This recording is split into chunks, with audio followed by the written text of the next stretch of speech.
ഞാൻ പറയുന്നത് സത്യമാണ് രഘുവേട്ട. എനിക്ക് അവളെ വിട്ടുകൊടുക്കാൻ പറ്റില്ല.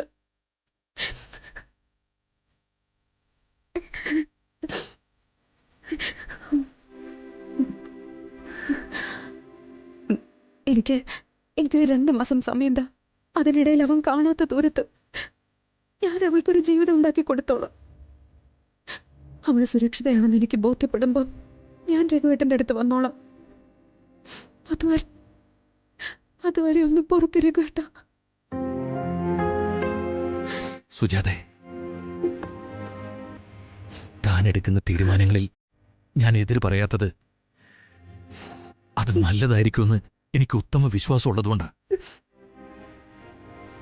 എന്തായാലും ഇതുവരെ ആയില്ലേ, ഇനി കുറച്ച് നാളുകൂടിയല്ലേ ഉള്ളൂ. അതും പ്രതീക്ഷയോടെ ഞാൻ കാത്തിരിക്കാം. പക്ഷേ എനിക്കൊരു കാര്യം പറയാനുണ്ട്. എന്താ? എനിക്കെല്ലാവരും ഒന്ന് കാണണം, ദൂരെ നിന്നെങ്കിലും. അതിനെന്നെ അനുവദിച്ചു കൂടാടോ?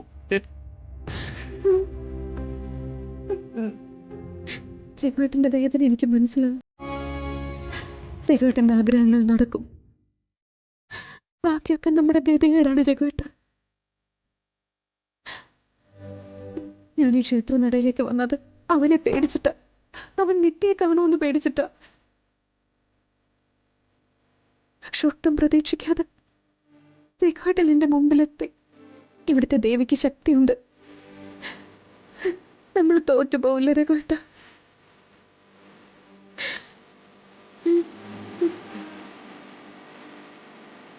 ഇല്ലടോ, തോൽക്കാൻ പറ്റില്ല നമുക്ക്. ജീവിക്കാൻ ഇനി ഒരുപാട് ബാക്കിയുണ്ട്, ഒരുപാട്.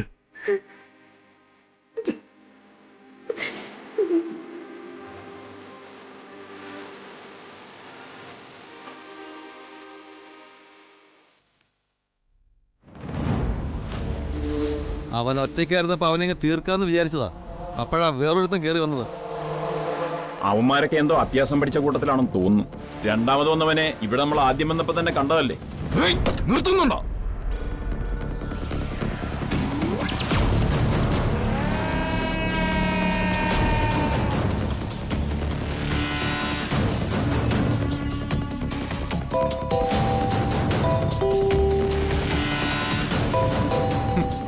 Sir Sarah?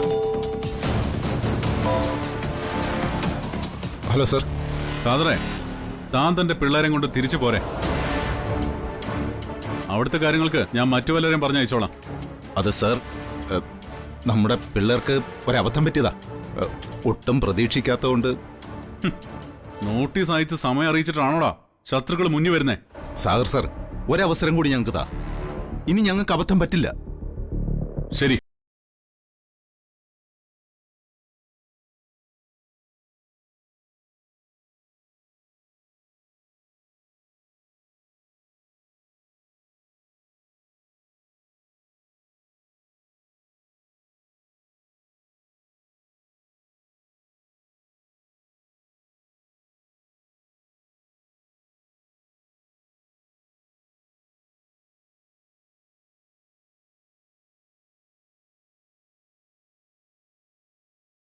ക്ഷേത്ര മൈതാനം മുഴുവൻ ആളുകളായിരിക്കും, തിക്കും തിരക്കുമായിരിക്കും. നരകാസുരന്റെ രൂപം കത്തുന്നതിനോടൊപ്പം വന്ദനയുടെ കുടുംബം മുഴുവൻ ചാമ്പലായിരിക്കണം. മനസ്സിലാവുന്നുണ്ടോ നിനക്ക്? ഖാദറെ, ഒരു കാര്യം കൂടി നീ ഓർത്തോളണം. ഇതിലും കൂടെ നിങ്ങൾ പരാജയപ്പെട്ടാൽ പിന്നെ സാഗറിന്റെ ഒരു സഹായവും നിങ്ങളെ തേടി എത്തില്ല.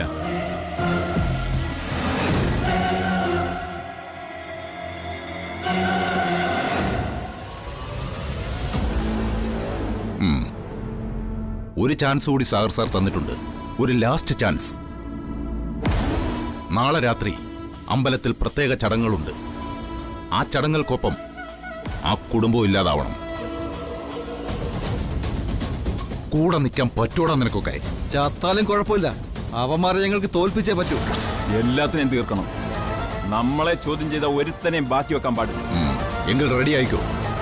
കാര്യങ്ങൾ എങ്ങനെ ചെയ്യണമെന്ന് വഴിയെ ഞാൻ പറഞ്ഞുതരാം.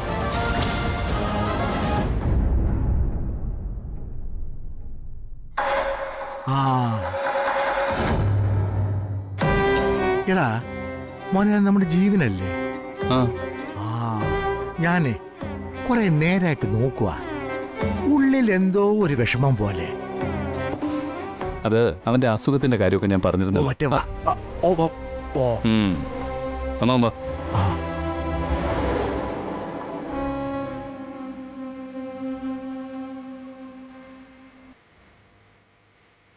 ഏയ് ജീവ,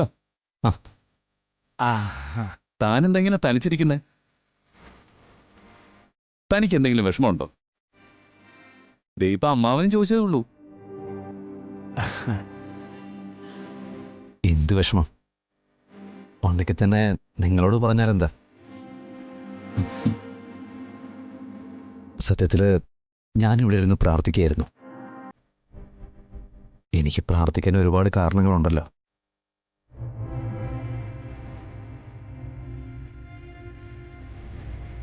അമ്മാവൻ വേണമെങ്കിൽ മുറിയിലേക്ക് ചെന്നോ.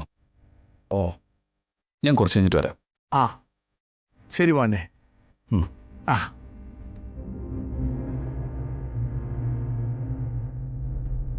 ഹരിസാറ് വേണമെങ്കിൽ പോയിക്കോളൂ, എന്നെ നോക്കണ്ട. അങ്ങനെ പറയാൻ പറ്റുന്ന അടുപ്പമല്ലല്ലോ നമ്മുടേത്. കുറച്ചു നേരം തൻ്റെ കൂടെ ഇരിക്കാം. നല്ലൊരു അന്തരീക്ഷമല്ലേ? സത്യം പറഞ്ഞാൽ ഇഷ്ടത്തോടെയൊന്നും അല്ല ഞാൻ വന്നത്. പക്ഷെ ഇപ്പം എന്തോ മനസ്സിന് വല്ലാത്തൊരു സുഖം തോന്നുക.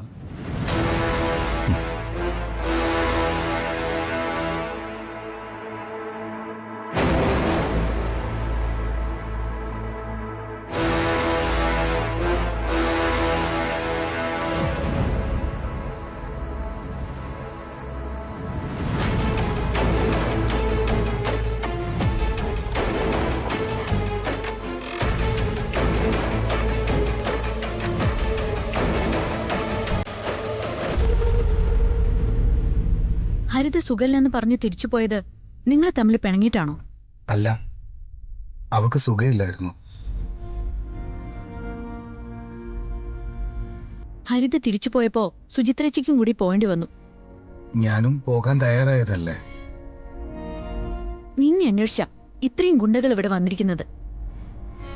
അപ്പൊ പിന്നെ നിന്നെ എങ്ങനെ ഞങ്ങൾക്ക് വിടാൻ പറ്റും? മനോജെ, ഇത്തരം ഒരു സാഹചര്യത്തിൽ ആവേശം കാണിക്കരുത്. മനുഷ്യത്വമില്ലാത്തവന്മാരാ വന്നെത്തിരിക്കുന്നത്. അവർ ചോദിക്കുന്ന പണം ആര് കൊടുത്താലും അവരെന്ത് ക്രൂരതയും ചെയ്യും. തന്നെ ഇപ്പം ഞങ്ങൾക്ക് സംരക്ഷിച്ചേ പറ്റൂ.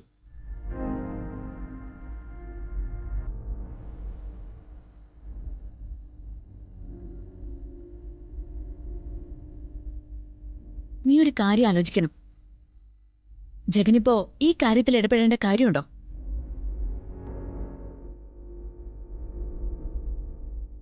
ഹരിതയെ ആലോചിച്ച ജഗൻ ഇതെല്ലാം ചെയ്യുന്നത്. ചെയ്ത തെറ്റിനൊക്കെ നീ ജഗനോട് മാപ്പ് പറയേണ്ടതാണ്.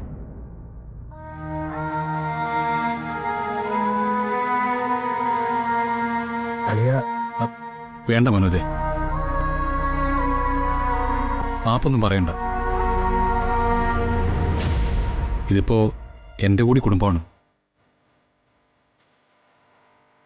കുടുംബത്തിലുള്ളവർ തമ്മിൽ ചെറിയ ചെറിയ പ്രശ്നങ്ങളൊക്കെ ഉണ്ടാവും. അത് ദേ ഇങ്ങനെ കൈ ചേർത്ത് പിടിച്ചാൽ തീരാവുന്നതേ ഉള്ളൂ.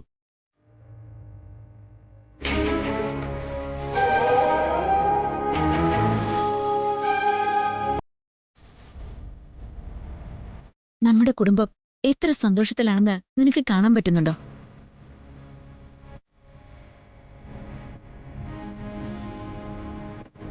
അതില്ലാതാക്കാൻ ശ്രമിക്കരുത്.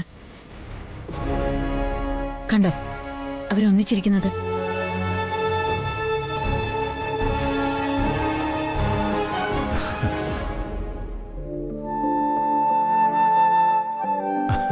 അതെ കല്യാണിക്കുട്ടി, ടീച്ചറോടുള്ള വൈരാഗ്യത്തിന് എന്തോ ചെയ്യാനായിരുന്നു പ്ലാൻ. അങ്ങനെ പ്ലാനൊന്നും ഉണ്ടായിരുന്നില്ല അപ്പൂപ്പ. അത് വെറുതെയാ.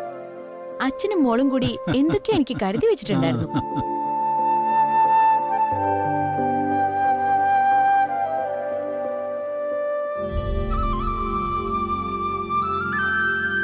പക്ഷെ ടീച്ചറിന് പരാതിയൊന്നുമില്ല കേട്ടോ.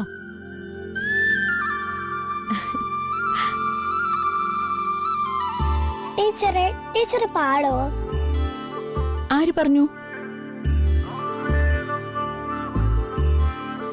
ആദ്യം പറഞ്ഞല്ലോ അമ്മ നന്നായിട്ട് പാടുവെന്ന്.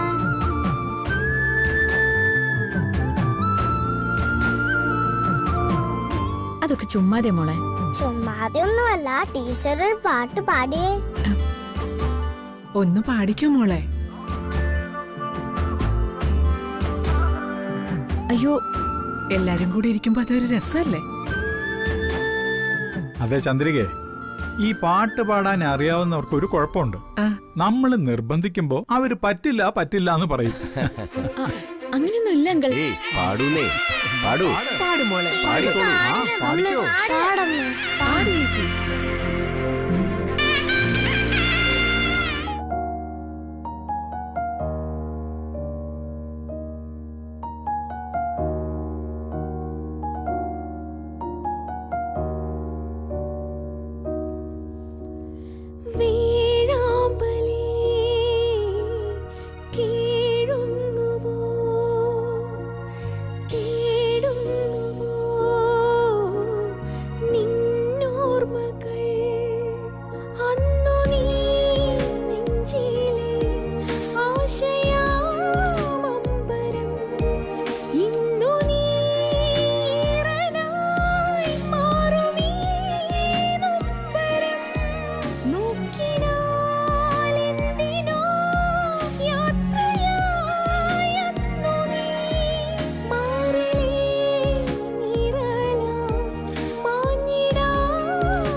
ജീവൻ, ജീവൻ,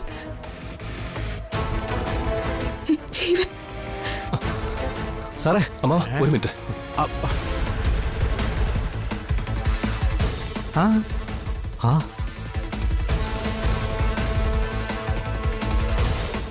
രഘുവേട്ടാ,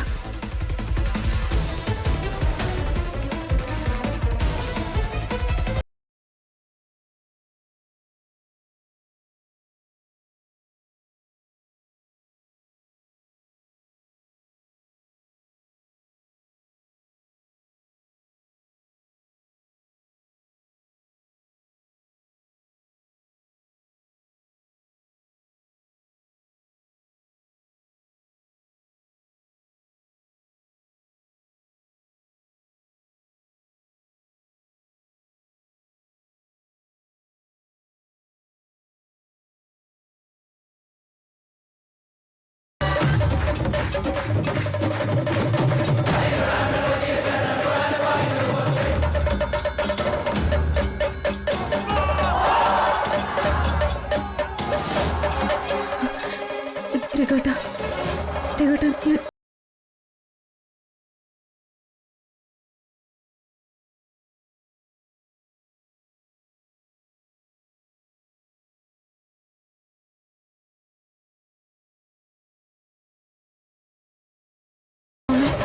നമുക്ക് മുറിയിലേക്ക് പോവാം. എന്തോ ചെമ്മേ? നാളെ നേരത്തെ എഴുന്നേക്കണ്ടേ? കുളിച്ചു തൊടാനുള്ളതല്ലേ?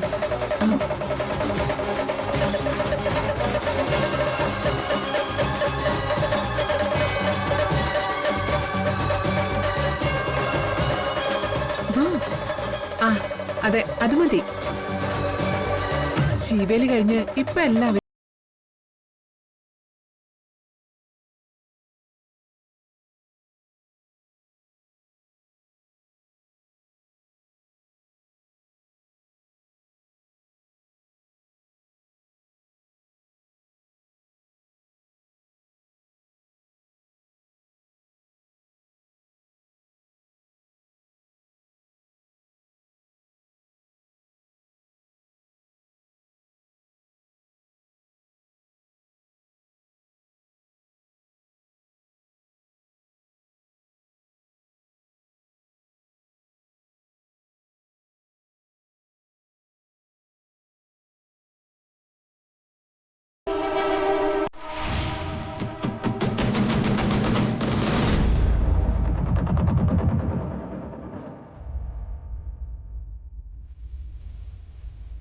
ഞാൻ ചോദിച്ചതിനമ്മ മറുപടി ഒന്നും പറഞ്ഞില്ലല്ലോ.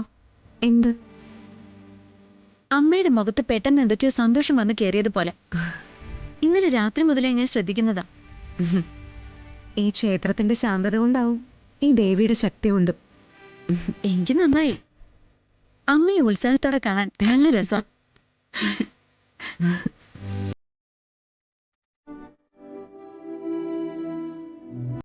ആ മോളെ സുന്ദരിയായിട്ടുണ്ടല്ലോ. ചന്ദ്രിക അമ്പലത്തിലേക്ക് വരുന്നില്ലേ? നിങ്ങൾ നടന്നു, ഞാനും അതിന് മോളും കൂടി ഇപ്പൊ അങ്ങോട്ട് വന്നേക്കാം. ശരി മോളെ. വന്ദനേ,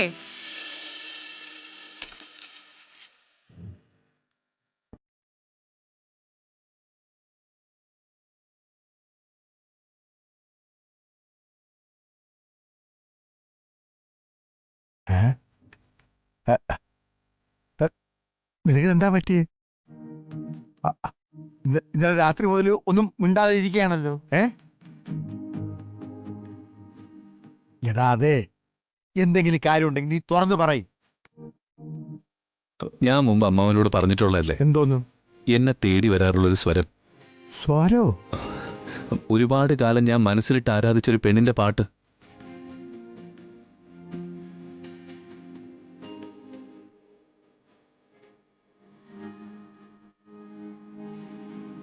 ഇന്നലെ ഞാനത് വീണ്ടും കേട്ടു. ഇവിടെ. ഇവിടെയോ? അതെ. എന്നത്തെയും പോലെ അത് പാടിയാളെ എനിക്ക് കണ്ടെത്താൻ പറ്റിയില്ല. ബെസ്റ്റ്. ഒന്ന് കാണാൻ കഴിഞ്ഞിരുന്നെങ്കിൽ അതൊരു വലിയ കാര്യമായേനെ. എടാ അതൊക്കെ കഴിഞ്ഞ കാര്യങ്ങളല്ലേ. അല്ല നീ തന്നെയല്ലേ പറയുന്നത് കഴിഞ്ഞ കാര്യങ്ങളൊക്കെ മറക്കണമെന്ന്. എടാ അതൊക്കെ അതിന്റെ വഴിക്ക് അങ്ങ് പോകട്ടെ. അമ്മാവ അതങ്ങനെ എന്റെ മനസ്സിൽ നിന്ന് പറിച്ചു കളയാൻ പറ്റുന്ന ഒന്നല്ല.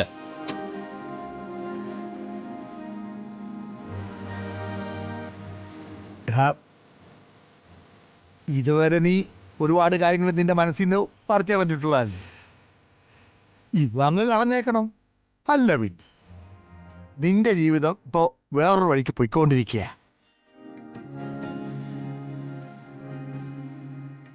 വേറെ ഏത് വഴി? പെരുവഴിക്ക്.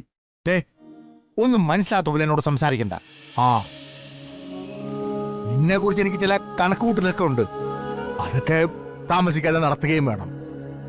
ഒരു കണക്കൂട്ടലും നടക്കില്ല. ഇനി അതിനു വേണ്ടി എന്നോട് സംസാരിക്കാനും വരണ്ട. പിന്നെന്താ, ആ പാട്ടുപാടിയ പെണ്ണിനെ കണ്ടെത്തിയാല് നിനക്ക് സമാധാനാവോ? അവസാനം കണ്ടെത്തുമ്പോ അവള് കല്യാണവും കഴിച്ച് കൊച്ചുങ്ങളുമായി ഭർത്താവായിട്ട് ജീവിക്കുന്നുണ്ടാവും. ഞാനിപ്പോ അമ്മാവനോട് പറഞ്ഞു എനിക്ക് കല്യാണം കഴിക്കാൻ താല്പര്യമായിട്ട് നിൽക്കുകയാണെന്ന്. അല്ല, അമ്മാവന് ഇതല്ലാതെ ഈ ഭൂമിയിൽ വേറെ കാര്യമൊന്നുമില്ലേ? ഒരു കല്യാണം. എന്തൊരു കഷ്ടമായത്. ഈ പാട്ട് പാടാൻ വേണ്ടി ആ പെണ്ണ് എവിടുന്ന് വലിഞ്ഞു കയറി വന്നെന്നാ എനിക്ക് മനസ്സിലാവാത്തത്. ഇതിങ്ങനെ വെച്ച് നീട്ടിക്കൊണ്ടു പോകാൻ പറ്റില്ല. ഹരിയുടെയും പത്മയുടെയും കല്യാണം ഉടനെ നടത്തണം. അതിന് വേണ്ടത് ചെയ്തേ പറ്റൂ. ഉടൻ തന്നെ സുജാതയെ കാണാം. സുജാതയെ നോക്കാം.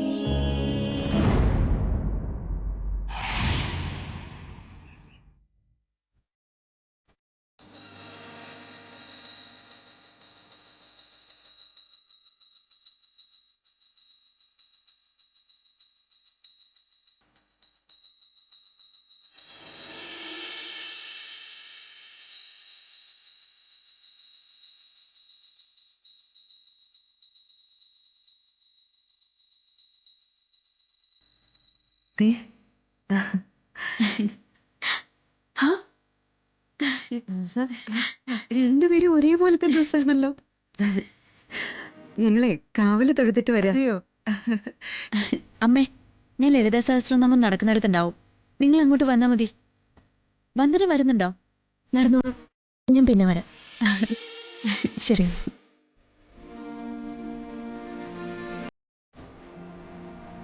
മന്ദിനിക്ക് എന്ത് പറ്റി? ആകെ ഒരു മൂഡ് ഓഫ്.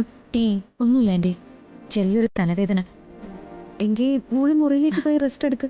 ആ അതെ അമ്മ, മോളെ വരുമ്പോ തേമുളക്കൂടി കൂട്ടിക്കും. ശരി. ഓക്കെ മോളെ. ശരി ആൻറ്റി.